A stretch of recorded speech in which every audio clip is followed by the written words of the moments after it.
Hey all, welcome back to Pocket Science, episode 5, toilets.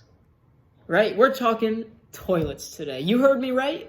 That thing you and other people go to use the bathroom. We're talking about it scientifically today. So what I'm actually about to do in a second is I'm about to get my butt up, not actually use the toilet, but go look at the toilet and let's talk some science while I do that. So I'm not actually doing this episode outside today.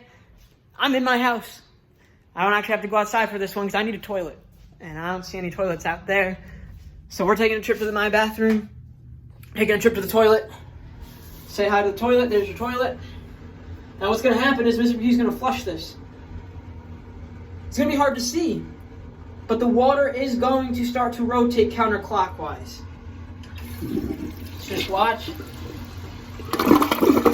Really towards the end it starts to rotate counterclockwise. What you're seeing there, Coriolis effect, kind of. So Coriolis effect causes things in the northern hemisphere to move to the right, which causes a counterclockwise motion, usually of air masses and storms and things like that. They'll spin counterclockwise. But with my toilet, it also causes my toilet to spin counterclockwise here in the northern hemisphere. Now, the Coriolis effect isn't the only factor. Like, your toilet might actually spin clockwise or go straight down. That's probably because you're plumbing.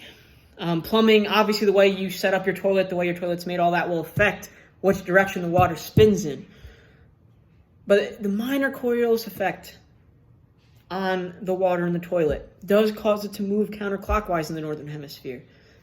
In the southern hemisphere, Coriolis effect makes things move left. So when you flush a toilet, it will move clockwise as the water flushes down. So this is all because we're spinning. We're spinning, baby, and we're spinning fast, 1,000 miles an hour, counterclockwise right now as we speak. I'm spinning, you're spinning, we're all spinning.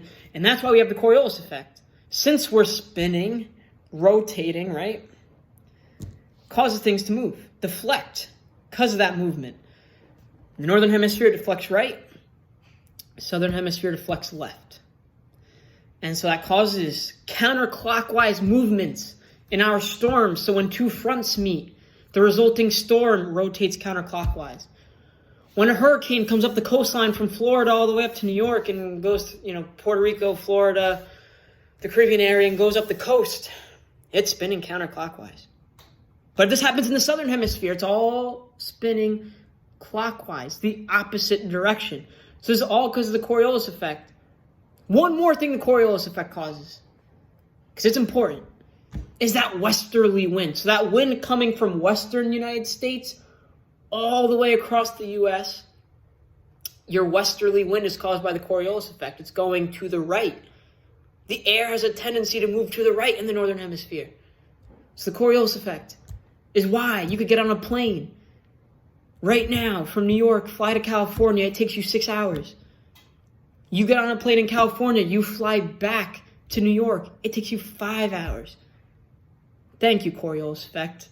You saved us an hour on the way back. But yeah, it all relates back to your toilet. So the same effect that causes plane rides to be quicker going west to east in the U.S., and the same thing that causes air masses to rotate counterclockwise, is the same thing causing your toilet to rotate counterclockwise.